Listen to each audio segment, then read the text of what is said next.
Inauguramos el acto de presentación del libro de la parroquia, dando la bienvenida, pues primero al autor, a Jesús, dándole también la bienvenida al señor alcalde y a don José Antonio Martínez. Yo creo que es un acto que nos congratula a todos, a toda la comunidad parroquial de Santa María Blanca y a todo el pueblo de Fuente, Andalucía, porque al final podemos estar aquí por dos motivos.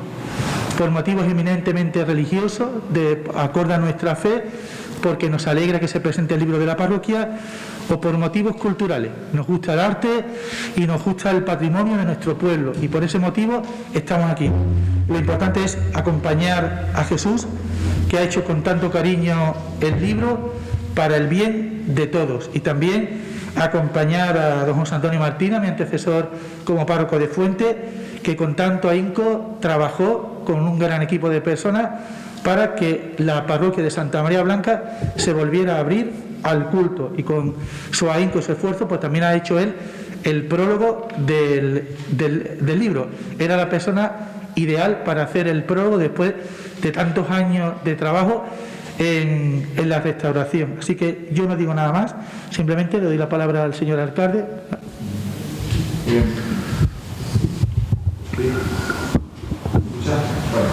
Bueno, buenas tardes a todos y a todas. Bienvenido y un saludo fraternal del Ayuntamiento, del Grupo de Gobierno, de este alcalde y, por supuesto, especialmente al autor y a los párrocos, a los dos José Antonio, al que actualmente regenta nuestra parroquia, y, por supuesto, a José Antonio Martínez, que la verdad es de agradecer tenerlo en nuestro pueblo, aunque sea para estos motivos, porque creo que en la presentación y sobre todo lo que supone la restauración de la parroquia, a nadie se le escapa que jugó un papel fundamental y hizo mucho para que al final fuera abierta al culto. Y agradecer, por supuesto, a todos los patrocinadores, a todos los que han colaborado directamente con la edición de un nuevo libro que se suma a la estantería tan diversa y tan amplia de creación local, creación literaria local de nuestro municipio. Del autor, poco que añadir, no es por nada, ¿no? Porque creo que todo el mundo ya lo conocemos, pero sobre todo porque tiene un currículum, una trayectoria en la creación literaria muy importante y además muy diversa. Tiene la capacidad de escribir bien, pero escribir sobre muchos ámbitos y diferentes entre ellos. Hoy nos vuelve a deleitar con una nueva producción literaria que creo que nos va a gustar a todo el mundo. Y bueno, nuestro cronista, que tiene también una virtud, yo siempre lo digo, que es la capacidad de investigar y investigar también, que al final se refleja en esta creación literaria. Poco más que añadir. Yo creo que hoy los protagonistas es el autor y también José Antonio con su prólogo, pero bueno, yo creo que estos actos o esta presentación debe valernos a todos y a todas para hacer memoria, para recordar aquellos momentos de trabajo, de esfuerzo, y que entre todos, y nunca mejor dicho, en el sentido amplio de la palabra, todos y todas, fuimos capaces de conseguir un objetivo que la verdad no era fácil, que era volver a tener nuestra parroquia y darle el valor que requería. Fue un trabajo arduo, un trabajo que combinó la actuación de muchas instituciones, pero yo siempre digo lo mismo, creo que fue el pueblo de Fuente quien al final posibilitó que tuviéramos abierta la parroquia. Yo creo que es algo que tenemos que sentirnos muy orgullosos, algo que se ha convertido en una referencia mucho más allá de nuestro pueblo. Incluso pueblos vecinos están usando esta forma de intentar recuperar el patrimonio y de volver a abrir parroquia, como puede ser el pueblo de La Campana, que está trabajando ya en una comisión muy parecida a la que se hizo en aquel momento. Y desde luego, si no fuera por el pueblo de Fuente, pues sería complicado que se abriera la parroquia. El ayuntamiento colaboró, creo que humildemente, pero colaboró de forma importante para que eso sucediera. Desde luego el arzobispado también lo hizo. Muchas instituciones colaboraron, pero vuelvo a repetir, si no fuera por el conjunto de fontaniegos y fontaniegas que nos propusimos organizarnos y crear esa comisión, sería complicado hoy poder disfrutar de la parroquia abierta al culto y abierta para disfrutar de nuestro patrimonio. Yo me despido ya de esta intervención, pero no sin antes aprovechar y entenderme la palabra de que se presenta el libro permitidme también la combinación, que esté un poco forzada, pero se presenta en un año importante para Fuente Andalucía. El año 2022 es el año del 300 aniversario del nacimiento de Alonso Ruiz Florindo, es el año Florindo, y bueno, es verdad que la parroquia tiene mucho de Florindo, como todo el mundo lo sabéis, pero es que además es el 20 aniversario de la declaración de bien de interés cultural de nuestro casco histórico, donde la parroquia está en su corazón. Entonces, es decir, nos espera un año de divulgación de los florindos, de divulgación del barroco, de divulgación de nuestro patrimonio, y qué mejor que en ese año también presentemos este maravilloso libro a todos y a todas. En fin, que nada más, y le doy la palabra ahora sí a José Antonio Martínez, antiguo párroco y el prologuista de este libro. Muchas gracias. Buenas tardes. Lo primero, decir que me da mucha alegría estar aquí esta tarde. Siempre es una alegría venir a Fuentes, pero bueno, es un día especial. Y estar aquí sentado en este patio tan bonito, también de los Ruiz Florindo, como tú acabas de decir, y que está también restaurado. Ha quedado muy bien esta restauración. Y falta la CIA también, Y bueno, decir que me da alegría que llegue este momento porque hace ya años, ¿verdad, Jesús? Sí. Que nos propusimos publicar una obra en la que se recogiese la historia de la parroquia de Fuentes, ¿no?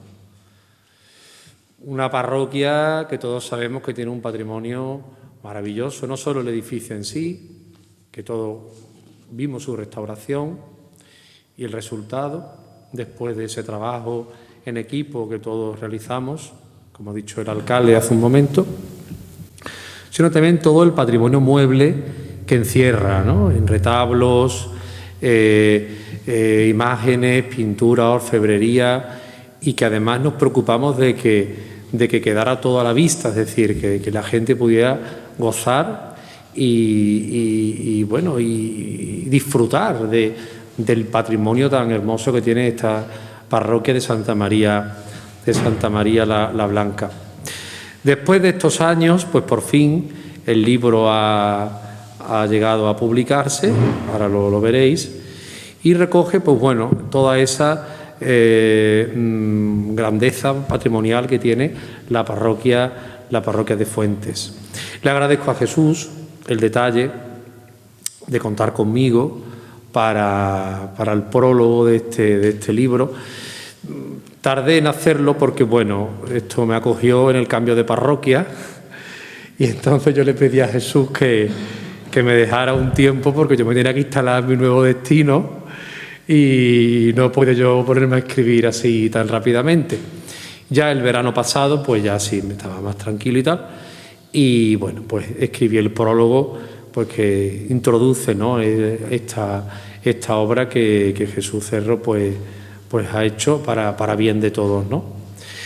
Además, decir que creo que los fondos, ¿no?, de la venta de esta obra va destinada íntegramente a sufragar los gastos del préstamo de esta obra, que además fue uno de los motivos también, ¿no?, sí, por los que decidimos realizar esta iniciativa de publicar la obra. Primero, para que se dé a conocer la propia obra en sí y el patrimonio que tiene Fuente Andalucía, concretamente en su iglesia parroquial, que es la joya de la corona de todo el patrimonio que tiene este pueblo. Y además también pues ayudar a la parroquia a sufragar los gastos. Entonces, bueno, pues yo reiterar mi agradecimiento a Jesús y a poder estar aquí después de, bueno, pues ya hace unos cuantos de años que abrimos la parroquia, del 2014 al 2022, pronto van a hacer 10 años ya de la apertura de la parroquia, ¿no? Entonces, bueno, pues me da mucha alegría que esta obra se realizase después de todo ese esfuerzo, de todo ese sufrimiento, de todo ese desgaste, pues mereció la pena, y años después de haber publicado este libro, pues bueno, a todos nos hace revivir todo aquello que vivimos y que hicimos juntos, y que esta obra pues no caiga nunca en el olvido, ¿no? Ese trabajo en equipo que hicimos todos y que tuvo como resultado poder abrir la iglesia al culto nuevamente como edificio principal cristiano de esta población de Fuente de Andalucía, pero también para el disfrute del turismo, ¿no? El culto y la cultura siempre han estado unidos y esa combinación siempre es buena, ¿no? La cultura nos acerca también a las raíces cristianas de nuestro pueblo. Pues muchas gracias por la invitación en esta tarde. Bueno, voy a sacar un papel porque no quiero dejarme en el olvido agradecerle a nadie. Sí, eso se me puede pasar. En primer lugar, agradeceros a vosotros la asistencia a la presentación de un modesto libro, vamos, no es de mucha importancia.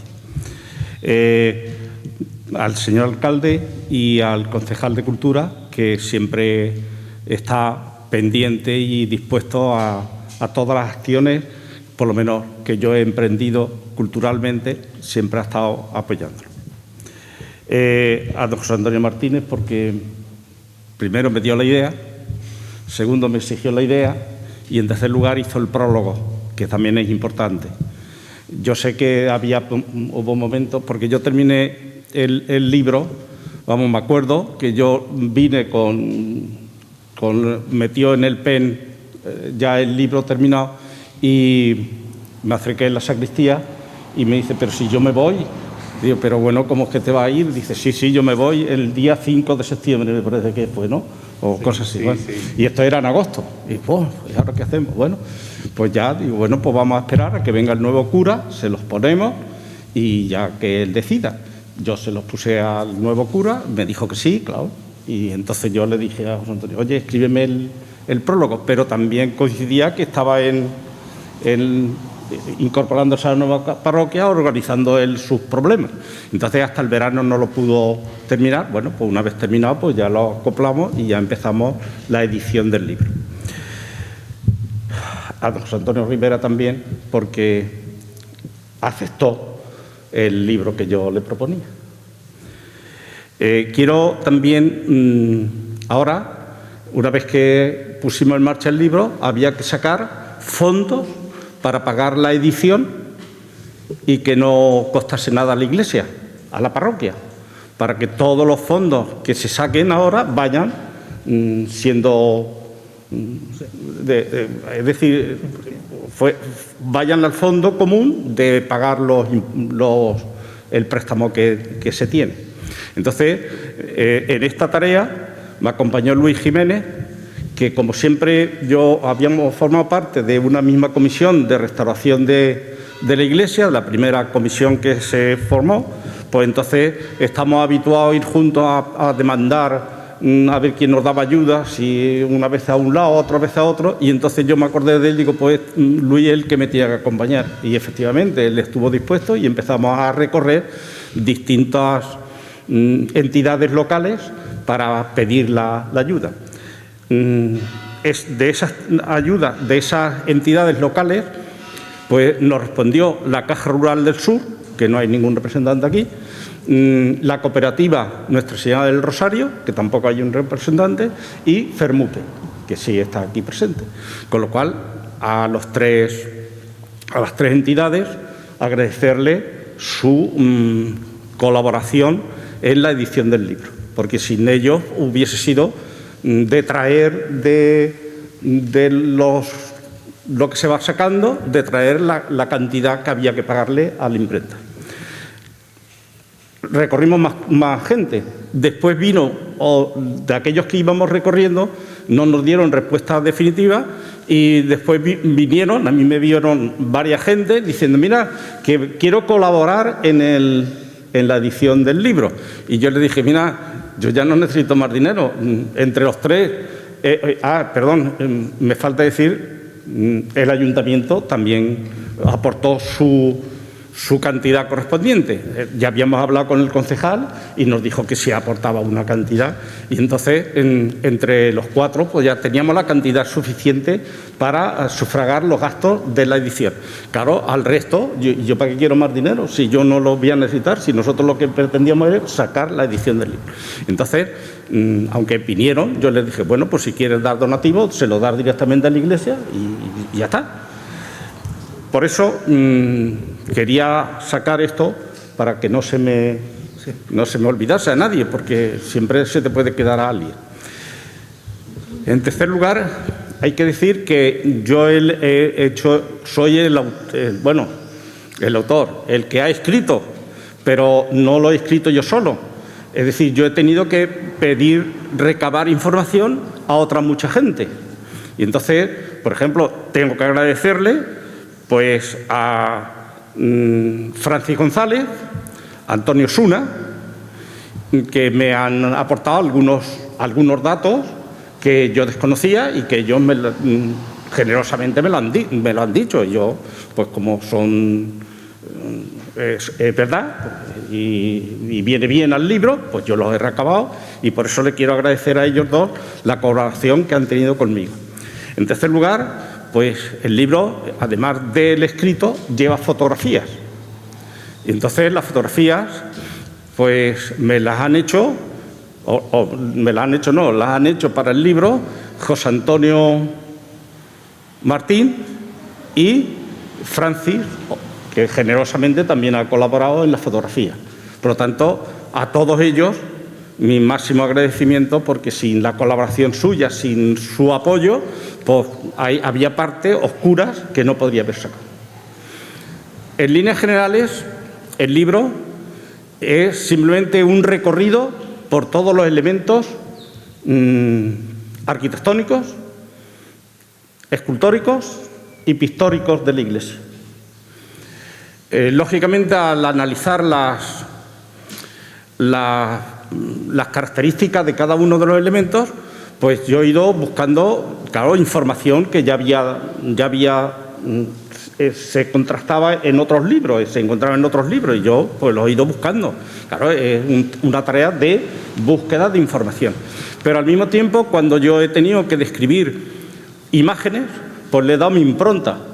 Sí, yo lo he descrito como yo lo siento y yo le he puesto mis características, que serán las suyas, que a lo mejor un analista un historiador del arte o un entendido del arte a lo mejor le daban otras características, pero son las mías. Sí, yo no sé si a ustedes les gustarán o no les gustarán, pero es mi impronta y ya está.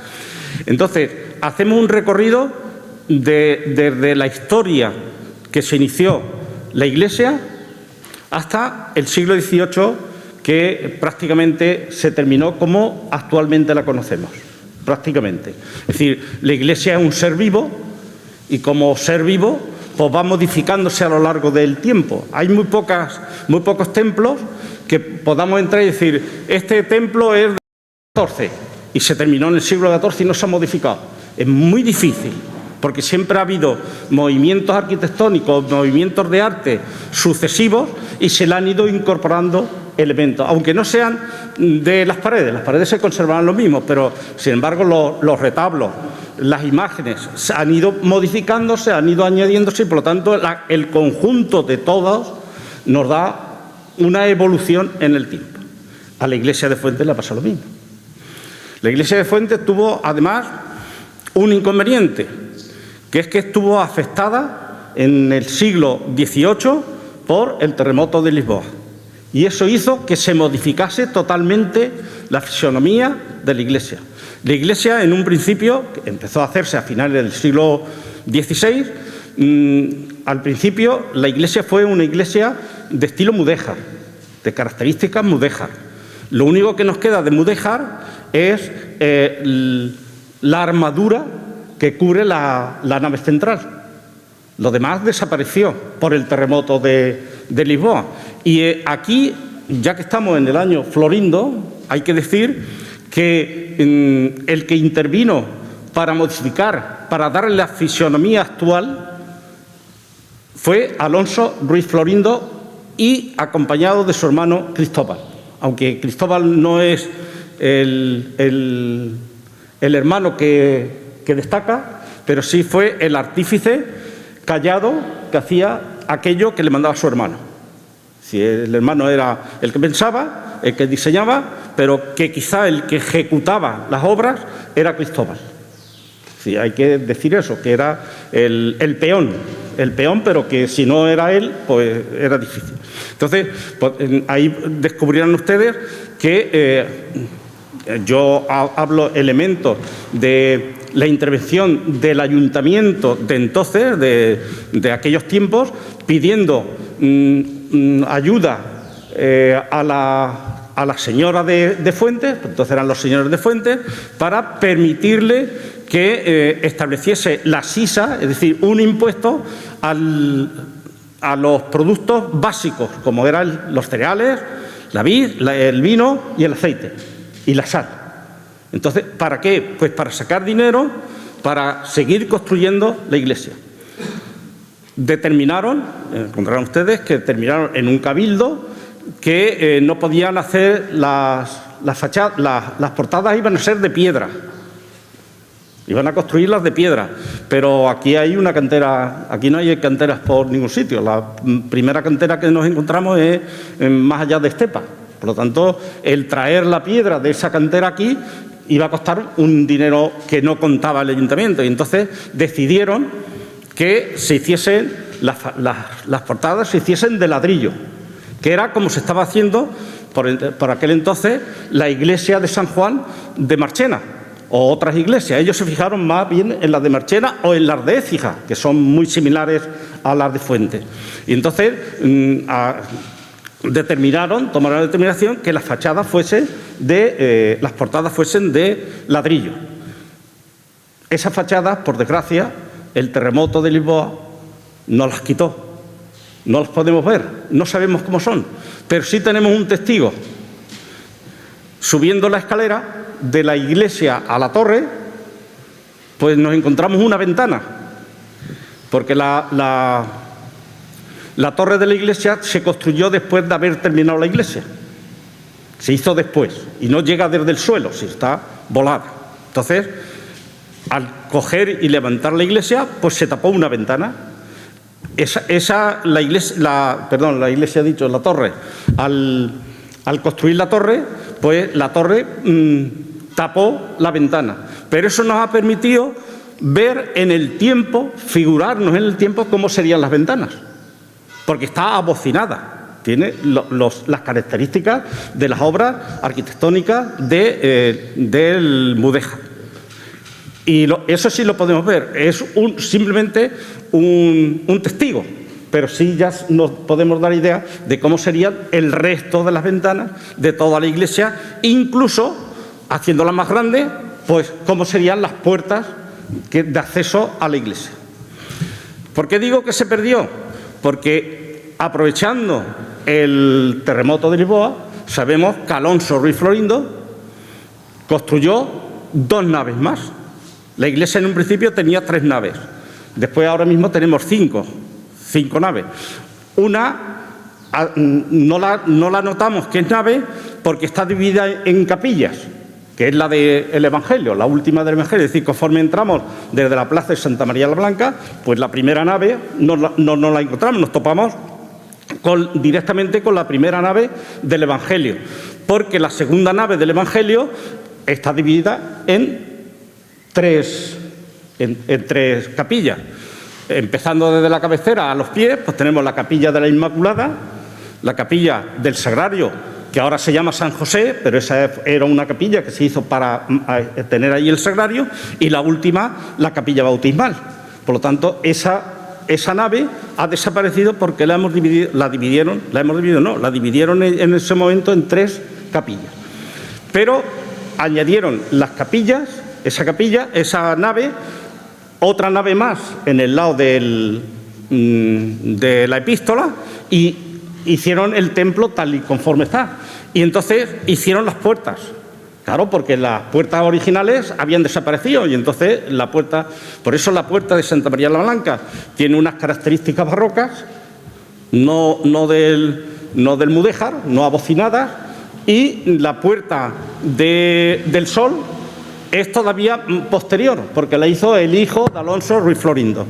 Así que es todavía posterior y tiene elementos neoclásicos, ¿no? Ya ha pasado del barroco, ya no tiene las características barrocas que le daba la impronta Alonso Ruiz Florindo. Otra intervención que hizo Alonso Ruiz Florindo es la construcción de la sacristía. Si ustedes han pasado a la sacristía, y la habrán pasado, pues habrán visto que la bóveda que tiene la sacristía. La sacristía es un receptáculo, me parece que es rectangular, que no es cuadrado, es rectangular, pero tiene una bóveda vaída. Y en la bóveda vaída tiene como unas estelas que llegan hasta el centro, me parece son 8, como 8 rayos que llegan al centro.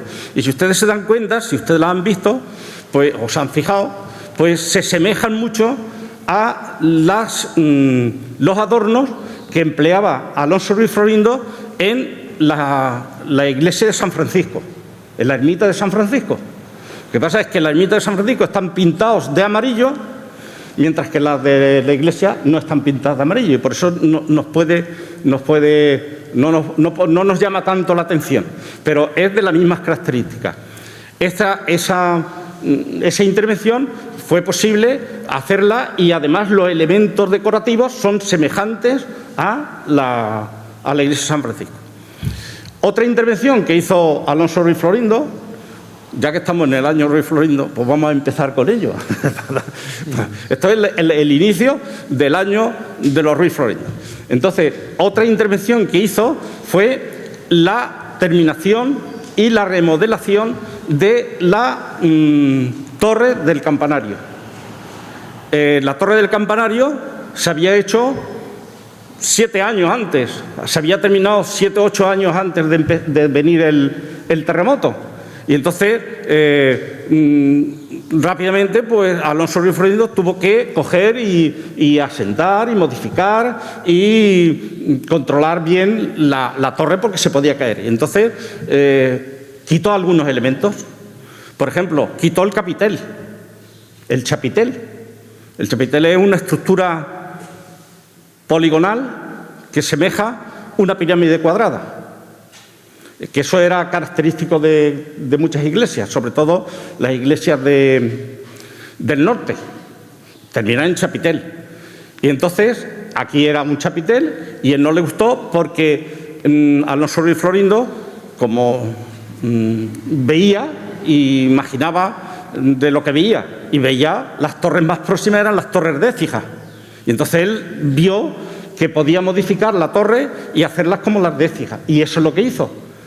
Cambió la estructura, bueno, la primera parte rectangular donde están las campanas la conservó, pero a partir de ahí, que era lo que se llamaría el chapitel, pues lo modificó con unos elementos octogonales que se van superponiendo, y introdujo un elemento muy característico de los Ruiz Florindo, el estípite.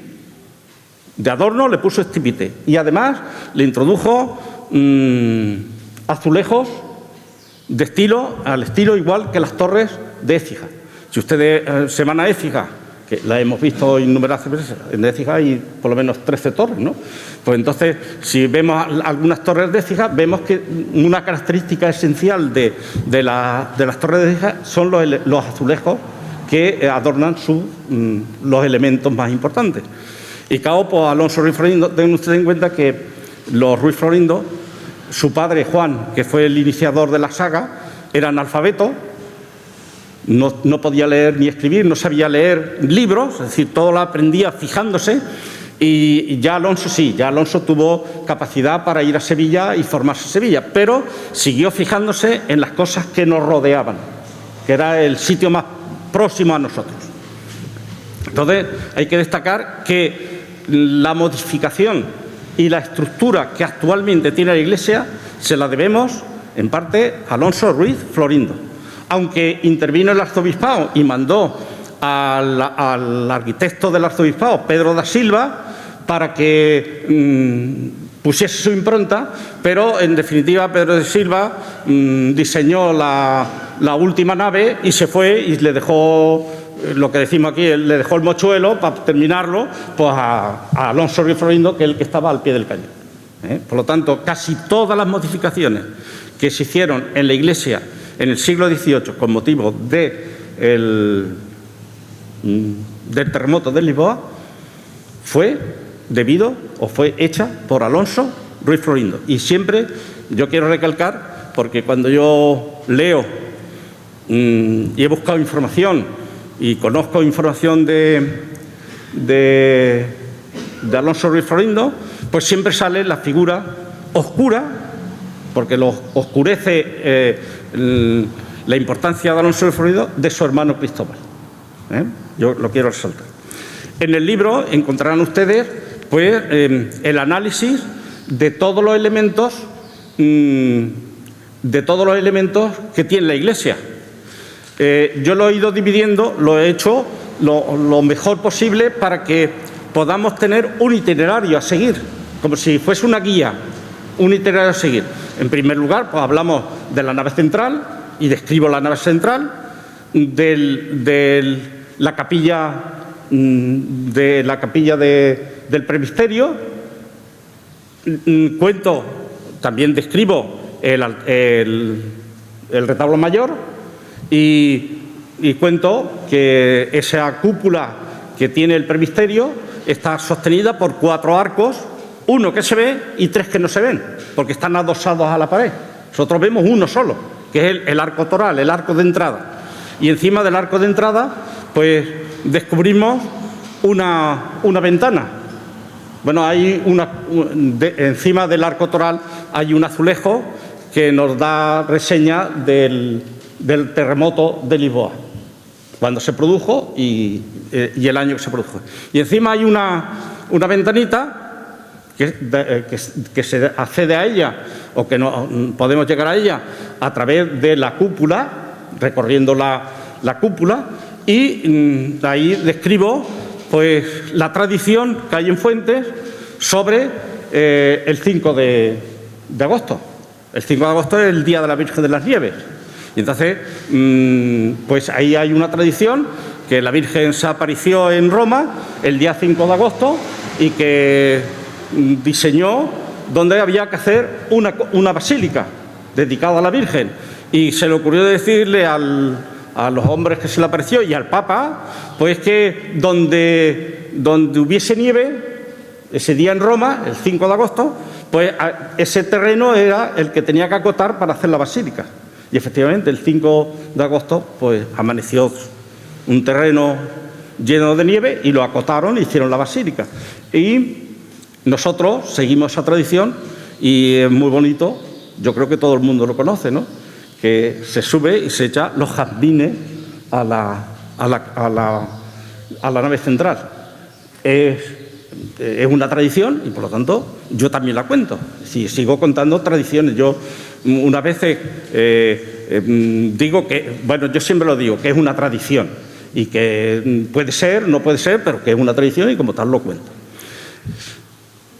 Después voy describiendo la primera nave del Evangelio, con la capilla de la Virgen del Rosario y al final, a los pies, el retablo que fue del Cristo del Gran Poder, que ahora no está porque estaba muy deteriorado, y está ahí puesto en su lugar, pusieron la imagen de San José. Sí, pero los elementos que decoran todo el retablo son elementos pasionarios, por lo tanto nos da idea de que allí hubo un Cristo, no un San Sebastián, sino un Cristo, porque todos los elementos decorativos son referidos a la pasión. Después me voy a la segunda nave del Evangelio, que, como les he dicho, está dividida en capillas, y vemos que la capilla que sobresale es la capilla del Sagrario. Y en la capilla del Sagrario ahora se llama, me parece que se le denomina popularmente capilla de San José, porque efectivamente el primer retablo que nos encontramos al entrar, enfrente, es un retablo donde está la figura de San José. Describo el retablo de San José, el San José, con las características de la imagen, y luego a mano derecha está el retablo de la Visión de Santo Domingo, o la Estación de Santo Domingo, lo pueden ustedes llamar como les dé la gana, y describo el cuadro que es el mejor cuadro de toda la Iglesia. No es discípulo, podemos decir que discípulo, es un seguidor de Murillo, porque él no trabajó con Murillo nunca, pero él copió el autor, pues Márquez Velasco, copió las figuras y los grupos de figuras de Murillo y lo trasladaba a sus cuadros. Es de una gran importancia. De hecho, en la última exposición de Murillo, sobre Murillo, hace 2 años o 3 años, pues, estuvo en la exposición en el Museo de Santa Clara, en el Convento de Santa Clara. Allí estuvo y allí estaba. Y ese es uno de los cuadros más importantes y yo lo describo profusamente. Así que ahí lo verán ustedes minuciosamente detallado. Luego nos vamos a la capilla de bautismal y describo prácticamente los elementos que tiene la capilla. Sí, la pila del bautismo, que es de una sola pieza, el retablo moderno de María Auxiliadora, describo la figura de María Auxiliadora, para lo cual le pedí información a Luis, que en aquellos momentos, en el tiempo que se encargó la imagen de María Auxiliadora, él era o hermano mayor o de la junta directiva de la hermandad, y me dio toda la información y después pues escribo más o menos los elementos que tiene. Del único elemento que tiene de importancia, los 2 elementos de importancia que tiene es la pila y la imagen de María Auxiliadora. Después nos vamos al otro lado y voy describiendo la nave, la primera nave del Evangelio.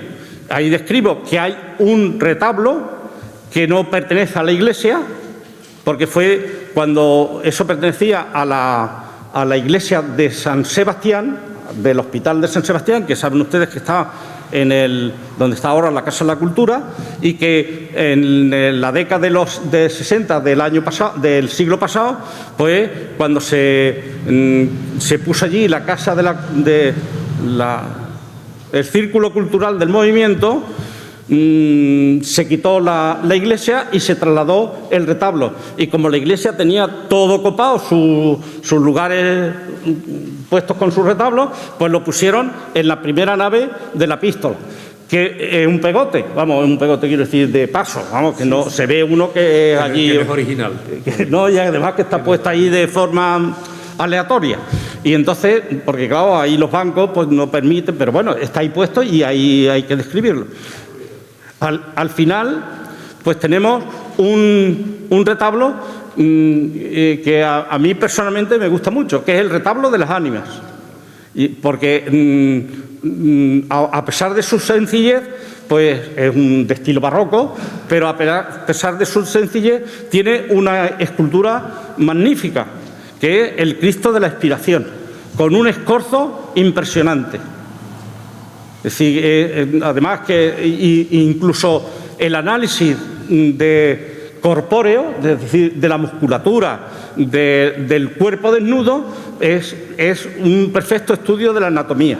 Y representa a Cristo mirando al cielo y diciendo la última palabra, ¿no? Dice: Padre, en tu mano encomiendo mi espíritu, con la boca entreabierta, como faltándole el oxígeno, como cuando uno se está muriendo, ¿no? Entonces, encima de ese Cristo, pues hay un tondo, es decir, un bajo relieve que representa a las ánimas, al purgatorio. Aparece las ánimas, las llamas del purgatorio y la Virgen del Carmen con el escapulario, porque saben ustedes que, según la Iglesia Católica, la Virgen del Carmen es la patrona de las ánimas del purgatorio. Seguimos a la segunda nave del Evangelio, de la epístola, y en primer lugar tenemos el retablo de la Virgen de los Dolores, que ya, como los retablos de la capilla del Sagrario, son de estilo neoclásico y se hicieron de madera, pero madera pintada, porque hubo un momento en que se prendían tanto los retablos de madera que hubo una ley que se prohibía hacer retablos de madera, y entonces tenían que hacerse de piedra. Pero ¿qué iglesia tenía poder para hacer los retablos de piedra, de mármol? Pues muy pocas iglesias. Entonces la imaginación, la inventiva de la gente, pues hacer el retablo de madera, lo pintamos y damos el origen de que es de piedra. Y así son muchos retablos. Es decir, que tenemos los 2 retablos de la capilla del Sagrario, o este mismo retablo, que es neoclásico y parece madera porque está pintada. Después continuamos con un pequeño, no es retablo porque es una hornacina, pero está la Anunciación. Y a continuación, de características del romanticismo, y a continuación nos vamos al final de la iglesia, que aparece de la nave, que aparece el retablo de la Virgen de los Remedios, que es de estilo rococó. Ese también es impresionante. Es un retablo que tiene los estípites moldeados para que no fuesen estípites, porque ya no representaban al barroco, sino que había que modificarlo, y es de Martín Toledo, que fue el retablista que hizo el retablo de la iglesia de San José. Pero, como era de la traza de otro retablista, él respetó la traza del otro retablista, y Martín Toledo tenía la característica que los estípites, en medio del estípite, como los que hay en la iglesia de San José, tiene un bulbo, es decir, tiene un bulbo en medio, como si fuese una cebolla en medio, gorda, allí en medio. Entonces, eso interrumpe la línea y le da una dimensión más profunda. Entonces, este retablo, aunque lo hizo Martín Toledo, no respetó al máximo la traza que le habían dado originalmente.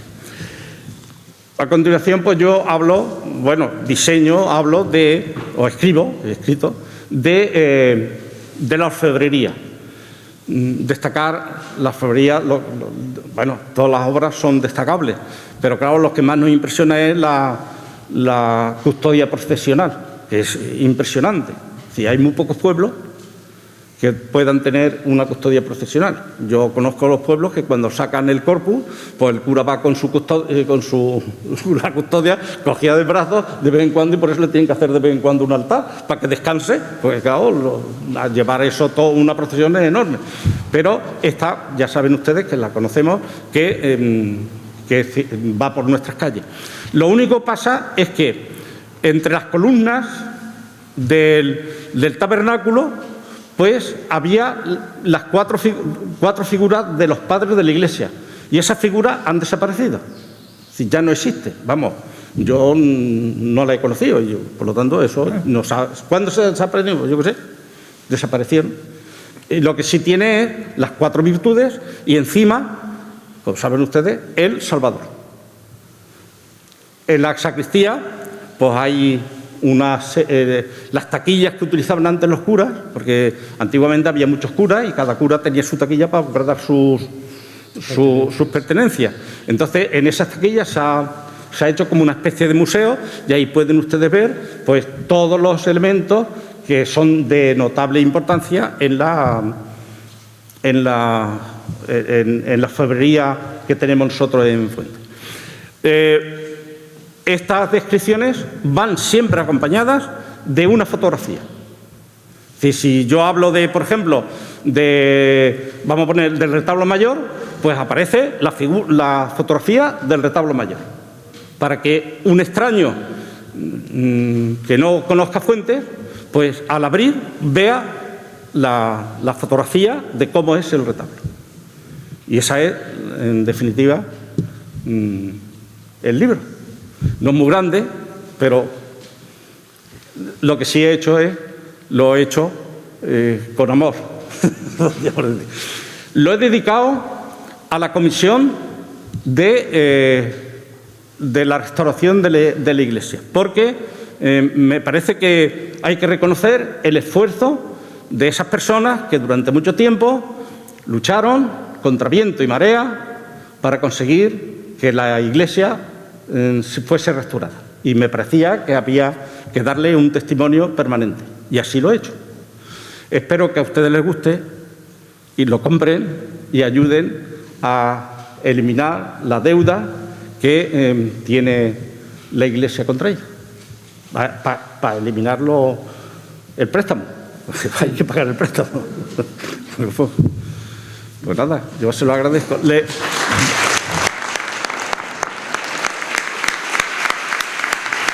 euros. 135.000 euros. Ahora le voy a hacer entrega de un libro a los que han colaborado en aportar el dinero, que es lo más importante, porque todo esto se mueve por dinero. Y después de ustedes, pues si quieren comprarlo, pues tendrán los libros en... Isabel se va a encargar ahora aquí. Sí. Sí, pero los libros están allí. No, ya lo hemos cambiado. Ah, vale. Ya está. Vale. Y después, el libro en un principio lo vamos a tener en la sacristía a la venta. Del préstamo se debe 135.000 euros. Y como ha indicado en estos días, me indicaban en el grupo de patrimonio, digo, ya lo sé yo muy bien en estos casi año y medio que llevo aquí, muchas personas han fallecido, por lo tanto, muchas cuotas, y ahora mismo el préstamo es una carga grande para la parroquia, porque el préstamo no concluye ni mañana ni pasado. El préstamo concluye el año 2033. Significa que el libro pues es una bendición para conocer nuestra parroquia, pero también es una bendición si se venden todos los ejemplares y si hace falta hacer más ediciones para seguir pues costeando el préstamo. Por lo tanto, el que pueda colaborar, la verdad que nos ayuda muchísimo. De hecho, Rosana es la que está encargada ahora mismo de la cuenta del préstamo, y es aquí hace falta dinero, porque ya no tenemos ni la mitad para pagar. Son 1.100 euros lo que hay que pagar al mes, y ya no tenemos ni la mitad para costear la cuota mensual. Así que yo agradecería que a la medida que podáis, pues que colaboréis. Se encarga Isabel porque es también miembro del Consejo Económico. Y después eso, el libro estará en la sacristía para... Hombre, dice, aquí no está todo el mundo, pues mañana o pasado cualquiera quiere el libro. Hacer propaganda. Ahí está. Luego tengo que decir una cosa, que con el concejal de Cultura hemos llegado también al convenio de que lo vamos a hacer la presentación en la Feria del Libro, para ver si allí también sacamos dinero. Bueno, pues como la Caja Rural no está, pues no puede venir. La cooperativa tampoco está, voy a llamar a Fermupe. Dégaselo tú.